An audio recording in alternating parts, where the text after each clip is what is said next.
MDH ಜನ ಮಸಾಲಾ. ಈಗ ಕಡಲೆ ಇರಲಿ, ಹಲಸಂಡೆ ಬೀಜ, ಕಪ್ಪು ಕಡಲೆ ಅಥವಾ ಬಿಳಿ ಕಡಲೆ, ಎಲ್ಲವೂ ಸ್ವಾದಿಷ್ಟವಾಗುತ್ತೆ.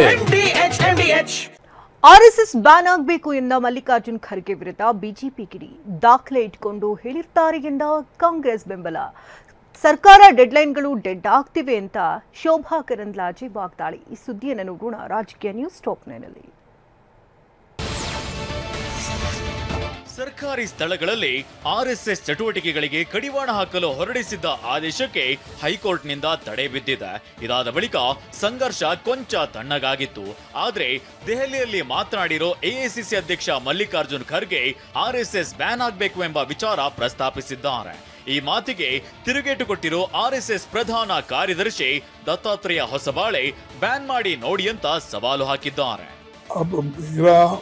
वैयक्तिक विचार है और मैं खुल के बोलूंगा, लगाना चाहिए. उन्होंने कई बार प्रयत्न किया था और बैन करना चाहिए ना, उसका कोई कारण होता है. मुझे इच्छा हो गई तो बैन करना चाहिए, ऐसे थोड़ी होता है. ದೇಶದಲ್ಲಿ ಕಾನೂನು ಸುವ್ಯವಸ್ಥೆ ಹಾಳಾಗೋದಕ್ಕೆ ಆರ್ಎಸ್ಎಸ್ ಮತ್ತು ಬಿಜೆಪಿ ಕಾರಣ ಅಂತ ಎಐಸಿಸಿ ಅಧ್ಯಕ್ಷ ಮಲ್ಲಿಕಾರ್ಜುನ್ ಖರ್ಗೆ ಹೇಳಿದ್ದಾರೆ. ಈ ಆರೋಪವನ್ನ ದತ್ತಾತ್ರೇಯ ಹೊಸಬಾಳೆ ತಳ್ಳಿ ಹಾಕಿದ್ದು ಆರ್ಎಸ್ಎಸ್ ಸಂಸ್ಕೃತಿ, ಏಕತೆ ಹಾಗೂ ಅಭಿವೃದ್ಧಿಗಾಗಿ ಕೆಲಸ ಮಾಡ್ತಿದೆ ಅಂತ ಹೇಳಿದ್ದಾರೆ. क्योंकि आज देश में जो कुछ गड़बड़ियां हो रही है और देश में जो कुछ लॉ एंड ऑर्डर का प्रॉब्लम भी क्रिएट हो रहा है, ये सब बीजेपी और आरएसएस की वजह से. भारत के सुरक्षा के लिए, एकता के लिए, संस्कृति के लिए, विकास के लिए काम करने वाले एक संगठन, उसको बैन करने चाहिए ऐसे कोई एक राजनेता कहते हैं तो उसका कारण बताना चाहिए. ऐसे है तो वो संबंधित उसमें कारण बताकर प्रयत्न करके देखें. ಮಲ್ಲಿಕಾರ್ಜುನ್ ಖರ್ಗೆ ಅವರು ಸಾಕಷ್ಟು ದಾಖಲೆಗಳನ್ನ ಇಟ್ಕೊಂಡು ಹೇಳಿದ್ದಾರೆ ಅಂತ ಎಂಎಲ್ಸಿ ಬಿಕೆ ಹರಿಪ್ರಸಾದ್ ಹೇಳಿದ್ದಾರೆ.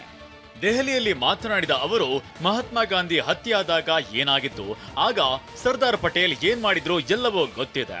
ಆರ್ಎಸ್ಎಸ್ ಬ್ಯಾನ್ ಮಾಡೋದು ಉತ್ತಮ ಅಂತ ಹರಿಪ್ರಸಾದ್ ಹೇಳಿದ್ದಾರೆ. ಈಗ ಮಲ್ಲಿಕಾರ್ಜುನ್ ಖರ್ಗೆ ಸಾಹೇಬರು ಕಾಂಗ್ರೆಸ್ ಪಕ್ಷದ ಅಧ್ಯಕ್ಷರು, ಅವರು ಇದ್ರ ಬಗ್ಗೆ ಹೇಳುವಾಗ ಬಹಳ ದಾಖಲೆಗಳು, ಸಾಕ್ಷಿಗಳು ಇಟ್ಕೊಂಡು ಹೇಳಿರ್ತಾರೆ. ಮಲ್ಲಿಕಾರ್ಜುನ್ ಖರ್ಗೆ ಅವರಿಗೆ ಇಂತಹ ಆಲೋಚನೆ ಯಾಕೆ ಬಂತೋ ಗೊತ್ತಿಲ್ಲ ಅಂತ ಬಿಜೆಪಿ ಸಂಸದ ಜಗದೀಶ್ ಶೆಟ್ಟರ್ ಪ್ರಶ್ನಿಸಿದ್ದಾರೆ. ವಿಧಾನ ಪರಿಷತ್ ವಿಪಕ್ಷ ನಾಯಕ ಛಲವಾದಿ ನಾರಾಯಣ ಸ್ವಾಮಿ ಮಗನಿಗೆ ಸಪೋರ್ಟ್ ಮಾಡ್ತಿದ್ದಾರೆ ಅಂತ ಲೇವಡಿ ಮಾಡಿದ್ದಾರೆ. ಇವತ್ತು ಎಐಸಿ ಅಧ್ಯಕ್ಷರಾದಂಥ ಮಲ್ಲಿಕಾರ್ಜುನ್ ಖರ್ಗೆ ಅವರು ಅನುಭವ ಇದ್ದಂಥವ್ರು, ಎಲ್ಲ ವಿಷಯ ತಿಳ್ಕೊಂಡಂಥ ವ್ಯಕ್ತಿ ಇವತ್ತು ರಾಷ್ಟ್ರೀಯ ಸ್ವಯಂ ಸೇವಕ ಸಂಘದ ಬಗ್ಗೆ ಇವತ್ತು ನಿಷೇಧ ಮಾಡಬೇಕನ್ನುವಂಥದ್ದು ಹೇಳಿಕೆಯನ್ನು ಕೊಟ್ಟಿದ್ದು ಭಾಳ ಒಂದು ಆತಂಕಕಾರಿಯಾದಂಥ ಹೇಳಿಕೆ. ಈ ರೀತಿಯಾದಂಥದ್ದು ಆಲೋಚನೆ ಖರ್ಗೆ ಅವ್ರಿಗೆ ಯಾಕೆ ಬಂತು ನನಗೆ ಅರ್ಥ ಆಗ್ತಾ ಇಲ್ಲ. ಖರ್ಗೆಜಿಯವರು ಅನೇಕ ಮಂತ್ರಿಗಳಿಗೆ ಫೋನ್ಗಳು ಮಾಡಿ ನನ್ನ ಮಗನ ಪರವಾಗಿ ನಿಲ್ರಿ ಅಂತ ಕೇಳಿದ್ರು, ಯಾರೂ ಬರಲಿಲ್ಲ. ಅದರಿಂದ ಬೇಸರಗೊಂಡು ಮಗನ ಫ್ಯೂಚರ್ ಹಾಳಾಗಬಾರ್ದು, ಅವನ ಭವಿಷ್ಯ ಮುಖ್ಯ, ಕೊನೆಯ ಪಕ್ಷ ನಾನಾದರೂ ಅವನಿಗೆ ಸಪೋರ್ಟ್ ಮಾಡೋಣ ಅನ್ನೋ ಕಾರಣಕ್ಕೆ ನಿನ್ನೆ ಒಂದು ಹೇಳಿಕೆ ಕೊಟ್ಟಿದ್ದಾರೆ. ಮಕ್ಕಳ ಮೇಲೆ ತಂದೆಯ ಪ್ರಭಾವ ಆಗೋದು ಸಹಜ, ಆದ್ರೆ ತಂದೆ ಮೇಲೆ ಮಗನ ಪ್ರಭಾವ ಬೀರಿದೆ ಅಂತ ಬಿಜೆಪಿ ರಾಜ್ಯಾಧ್ಯಕ್ಷ ಬಿವೈ ವಿಜಯೇಂದ್ರ ಹೇಳಿದ್ದಾರೆ.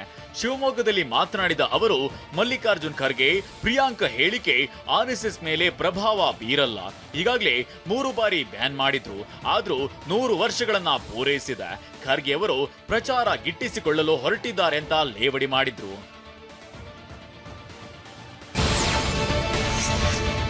ರಾಜಧಾನಿ ಬೆಂಗಳೂರಿನಲ್ಲಿ ಡೆಡ್ಲಿ ರಸ್ತೆ ಗುಂಡಿಗಳನ್ನ ಮುಚ್ಚದ ಕಾಂಗ್ರೆಸ್ ವಿರುದ್ಧ ಬಿಜೆಪಿ ವಾಗ್ದಾಳಿ ನಡೆಸಿದೆ. ಡೆಡ್ಲೈನ್ಗಳೇ ಡೆಡ್ ಆಗಿದೆ ಅಂತ ಕೇಂದ್ರ ಸಚಿವೆ ಶೋಭಾ ಕರಂದ್ಲಾಜೆ ವಾಗ್ಬಾಣ ಬಿಟ್ಟಿದ್ದಾರೆ. ಬೆಂಗಳೂರಿನಲ್ಲಿ ಮಾತನಾಡಿದ ಅವರು, ಗುಂಡಿಯಿಂದ 6ಕ್ಕೂ ಹೆಚ್ಚು ಜನ ಸತ್ತಿದ್ದಾರೆ. ಈ ಸಾವುಗಳಿಗೆ ಯಾರು ಹೊಣೆ ಅಂತ ಶೋಭಾ ಕರಂದ್ಲಾಜೆ ಪ್ರಶ್ನಿಸಿದ್ದಾರೆ. ಸರ್ಕಾರ ಹಲವಾರು ಡೆಡ್ ಲೈನ್ಗಳನ್ನು ಕೊಡ್ತಾ ಇದೆ. ಡೆಡ್ ಲೈನ್ಗಳು ಡೆಡ್ ಆಗ್ತಿದ್ದಾವೆ ಹೊರತು ಅವೇ ಸಾಯ್ತಿದ್ದಾವೆ ಹೊರತು ಅಭಿವೃದ್ಧಿ ಆಗ್ತಾ ಇಲ್ಲ. ಬೆಂಗಳೂರಿನ ಪರಿಸ್ಥಿತಿ, ನಮ್ಮ ಉದ್ಯಾನವನ ಬೆಂಗಳೂರು, ನಾವು ಹೆಮ್ಮೆ ಪಡುವಂತ ಬೆಂಗಳೂರು ಇವತ್ತು ಗುಂಡಿಗಳ ಬೆಂಗಳೂರು ಆಗಿದೆ. ಜರ್ಕ್ ಹೊಡೆದ್ರೆ ಗುಂಡಿ ಬೀಳುತ್ತೆ ಅಂತ ಉಪಮುಖ್ಯಮಂತ್ರಿ ಡಿಕೆ ಶಿವಕುಮಾರ್ ಹೇಳಿದ್ದಾರೆ. ಇದಕ್ಕೆ ವಿಧಾನ ಪರಿಷತ್ ವಿಪಕ್ಷ ನಾಯಕ ಛಲವಾದಿ ನಾರಾಯಣ ಸ್ವಾಮಿ ತಿರುಗೇಟನ್ನ ನೀಡಿದ್ದು, ಬ್ರೇಕ್ ಜರ್ಕ್ಗೆ ಗುಂಡಿ ಬೀಳೋದಿಲ್ಲ ಅಂತ ಕಿಡಿಕಾರಿದ್ದಾರೆ. ಇಡೀ ರಾಜ್ಯದಲ್ಲಿ ಯಾವ್ದಾರು ಒಬ್ಬ ಮಂತ್ರಿ ನಿಮ್ಗೆ ಕಸ ಕಾಣ್ತೀರಿ ಫೋಟೋ ಹಾಕಿ ನೀವು ವಾಲ್ ಪೋಸ್ಟ್ ಮಾಡಿ ನಮಗೆ ತಿಳಿಸಿ, ಗುಂಡಿ ಇರೋದು ತಿಳಿಸಿ. ಎಷ್ಟು ಮಾಡಿದ್ರು ಗುಂಡಿ ಇದ್ದೇ ಇರ್ತದೆ ಬದುಕಿನಲ್ಲಿ. ಗುಂಡಿ ಏನು ಮಾಡ ಒಂದ್ ಜರ್ಕ್ ಹೊಡೆದ್ರೆ ಗುಂಡಿ ಆಗೇ ಆಯ್ತದೆ. ಬ್ರೇಕ್ಗೆ ಜರ್ಕ್ಗೆ ಗುಂಡಿ ಆಗೋದಿಲ್ಲ. ಇವರು 2 ವರ್ಷದಿಂದ ರಸ್ತೆಗಳನ್ನು ಅಲ್ಲಿ ಗುಂಡಿ ಬೀಳದಿದ್ದಂಗೆ ಇಟ್ಕೊಳ್ಬೇಕು ಅಂತೇಳಿ ಇವರು ಮಾಡಲೇ ಇಲ್ಲ.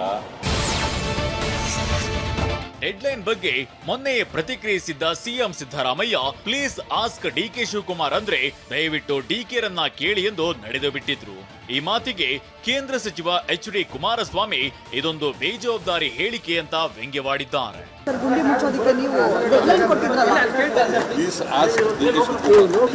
ನಿನ್ನೆ ದಿನದ ಮುಖ್ಯಮಂತ್ರಿಗಳ ಹೇಳಿಕೆ ಬೇಜವಾಬ್ದಾರಿತನದ್ದು ಅಂತಕ್ಕಂಥದ್ದು ನನ್ನ ಅಭಿಪ್ರಾಯ. ಮುಖ್ಯಮಂತ್ರಿಗಳು ಸಿದ್ದರಾಮಯ್ಯನವರು ಈಗ ಶಿವಕುಮಾರ್ ಅವರು ಅನ್ನೋದು ಪ್ರಶ್ನೆ ಆಗೋಗುತ್ತೆ. ಕಸ ಹಾಕಿದವರ ಮನೆ ಮುಂದೆ ಕಸ ಬಿಸಾಡ್ತಿದ್ದಾರೆ ಅಂತ ಉಪಮುಖ್ಯಮಂತ್ರಿ ಡಿಕೆ ಶಿವಕುಮಾರ್ ಹೇಳಿದ್ದಾರೆ. ಬೆಂಗಳೂರಿನಲ್ಲಿ ಮಾತನಾಡಿದ ಅವರು GPA ಅಧಿಕಾರಿಗಳು ಅಭಿಯಾನ ನಡೆಸುತ್ತಿದ್ದಾರೆ. ಯಾರು ರಸ್ತೆಗಳಲ್ಲಿ ಕಸ ಹಾಕ್ತಾರೋ ಅವರ ಮನೆ ಮುಂದೆಯೇ ಕಸ ಬಿಸಾಡ್ತಿದ್ದಾರೆ ಅಂತಂದ್ರು. ಇದಕ್ಕೆ ಕೇಂದ್ರ ಸಚಿವೆ ಶೋಭಾ ಕರಂದ್ಲಾಜೆ ತಿರುಗೇಟನ್ನ ನೀಡಿದ್ದು ಕಸ ಹಾಕೋದು ಪರಿಹಾರನ ಅಂತ ಪ್ರಶ್ನಿಸಿದ್ದಾರೆ. ಯಾರು ಆತರ ಬಂದು ಕಸ ಬಿಸಾಕಿದ್ದಾರೆ ಹೋಗಿ ಅವ್ರ ಮನೆ ಮುಂದೆನೆ ಕಸ ಹಾಕ್ಸಿದೀವಿ ಹೇಳಿದೀನಿ ನಾನು. ಎಲ್ಲ ಯಾರು ಆತರ ತಂದು ಕಸ ಹಾಕ್ಬಿಟ್ಟು ಹೋಗ್ತಾರೆ ಹೋಗಿ ಅವ್ರ ಮನೆ ಮುಂದೆ ಕಸನ ಒಂದಷ್ಟು ಹಾಕಿ ಅಂತ ಹೇಳಿದೀವಿ. ಇವರು ಮಾಡ್ತಾ ಇರೋದು ದೊಡ್ಡ ಗಣಂದಾರಿ ಕೆಲಸ. ಅಂದ್ರೆ ಯಾರಾದ್ರೂ ಕಸ ಬಿಸಾಡಿದ್ರೆ ಅವರ ಮನೆ ಮುಂದೆ ಹೋಗಿ ಕಸ ಸುರಿಯೋದು, ಇದು ಪರಿಹಾರನ? ವಾಹ್, ಯಾಕೆ ಈಗ ಬಂತ ಸ್ವಾದ? ಖಂಡಿತ ಈಗ ಬಂತು ಅಸಲಿ ಸ್ವಾದ. MDH chunky chaat masala life ಅಲ್ಲಿ ಅಸಲಿ ಸ್ವಾದ ತರುತ್ತೆ. ಅಸಲಿ ಮಸಾಲ. MDH